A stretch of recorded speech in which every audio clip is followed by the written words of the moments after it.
Romero named the brand. They want your name now above the title, and they want people to be thinking with a certain kind of film. It works, like with Land of the Dead. That makes sense. But in the case of Dark Half, I think it was a mistake. And Night Riders, you know, because people, you know, they shouldn't try to sell me, because people then come and expecting, you know, something gruesome, and when they don't get it, they're, you know, exactly turned off.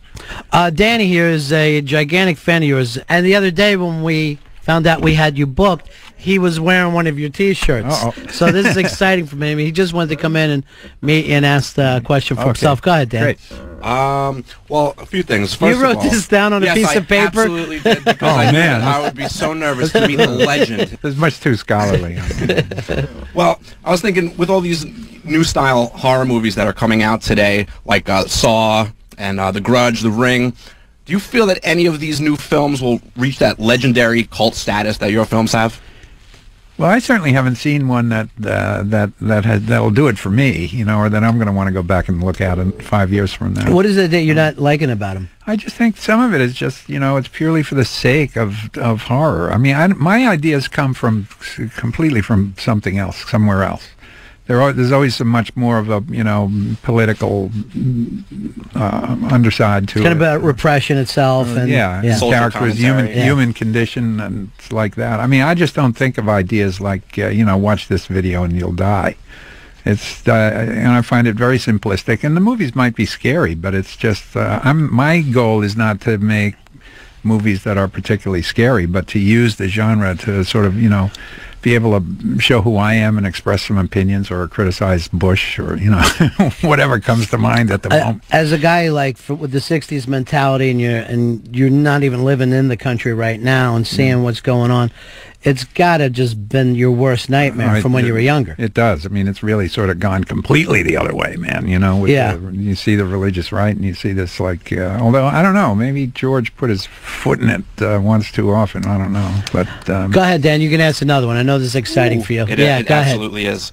I was curious about the return of the Living Dead series, and if you felt that it kind of cheapened the franchise of your Dead movies.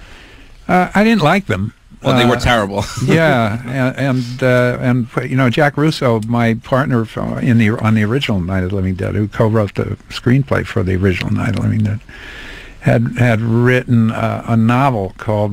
When we split up, we made a deal with each other that you do whatever you want to do and I'll do whatever I want to do. So we each had the right to sequelize. And we gave each other that right. And Jack wrote a novel called Return of the Living Dead. And that's where the actual screenplay came? No, they bought it, promising that they would stick to his novel, which was much better than the resulting film. And once they owned it, they just did whatever they wanted to do.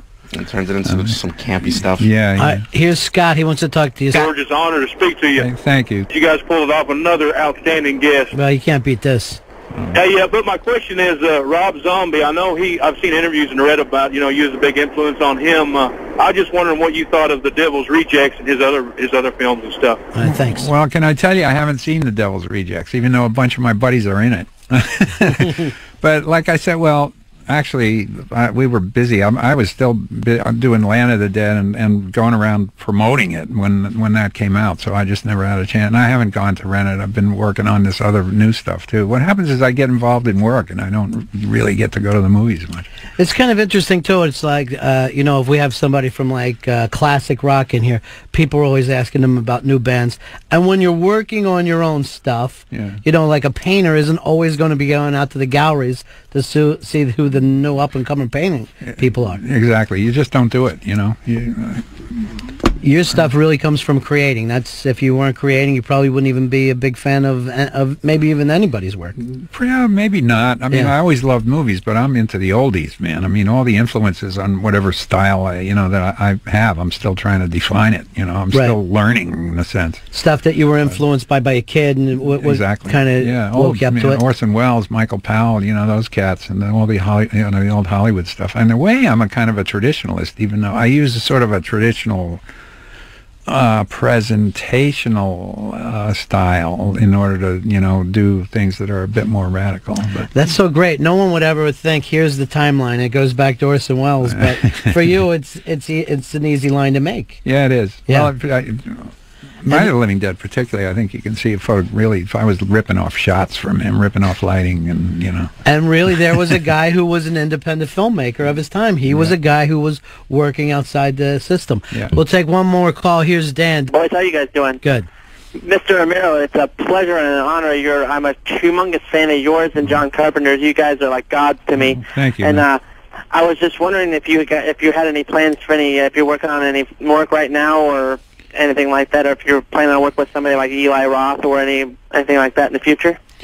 No, I'm working on as I said, I'm hoping for this one Stephen King project to materialize. There's also all of a sudden a lot of talk about another zombie film, because I guess the Land of the Dead really went through the roof in Europe, and the DVDs have been off the shelf, so it made enough money that they want to do another one. But I don't know if it's real yet or not. But I have 3 or 4 things that I'm working on right now. Great. Do you think maybe Land of the Dead didn't do as well here as it did overseas, maybe? It didn't. Definitely did not.